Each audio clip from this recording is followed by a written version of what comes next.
നേന്ത്രപ്പഴം കൊണ്ട് നമുക്ക് ഹെൽത്തി ആയിട്ട് ഉണ്ടാക്കിയെടുക്കാൻ പറ്റിയ നല്ലൊരു ഈവനിങ് സ്നാക്ക് റെസിപ്പിയാണ്.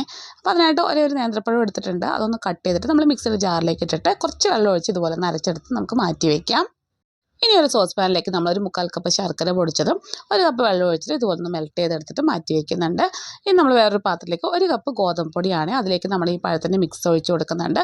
കുറച്ച് ഏലക്കാപ്പൊടി ഇട്ട് കൊടുക്കുന്നുണ്ട്. പിന്നെ മധുരമൊക്കെ ഒന്ന് ബാലൻസ് ചെയ്യാനായിട്ട് ഒരു 1/4 സ്പൂൺ ഉപ്പ് കൂടി ചേർക്കാം. എന്നിട്ട് നമ്മുടെ ചെറിയൊരു ചൂടോടെ തന്നെ ഈ ഒരു ശർക്കരപ്പാനി ഇതിലേക്ക് അരിച്ചൊഴിക്കുന്നുണ്ട്. എന്നിട്ട് നന്നായിട്ട് ഇതുപോലെ മിക്സ് ചെയ്തെടുത്തതിന് ശേഷം ഒരു പ്ലേറ്റിലേക്ക് നെയ്യ് ഒന്ന് ഗ്രീസ് ചെയ്ത് കൊടുത്തിട്ടുണ്ട്. അതിലേക്ക് നമ്മൾ ഈ ഒരു മിക്സ് ഒഴിച്ച് കൊടുത്തതിന് ശേഷം നമുക്ക് ഇഷ്ടമുള്ള നട്ട്സൊക്കെ വെച്ചിട്ടൊന്ന് ഗാർണിഷ് ചെയ്തെടുക്കാം. ഞാൻ കുറച്ച് കാഷ്നട്ടും കുറച്ച് തേങ്ങക്കൊത്ത് വറുത്തതൊക്കെ ഇട്ട് കൊടുക്കുന്നുണ്ട്. ഇനി നമുക്ക് ആവിയിൽ ഒരു 20 മിനിറ്റ് വേവിച്ചെടുക്കുമ്പോഴേക്കും നമ്മുടെ ടേസ്റ്റി ആയിട്ടുള്ള സ്നാക്ക് റെഡിയാകും. നല്ല അടിപൊളി ടേസ്റ്റാണ് കേട്ടോ കഴിക്കാനായിട്ട്.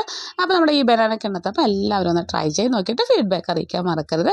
വീഡിയോസ് ഇഷ്ടമാവുകയാണെങ്കിൽ സപ്പോർട്ട് ചെയ്യണേ. അടുത്ത നല്ലൊരു വീഡിയോ ആയിട്ട് കാണാം. താങ്ക്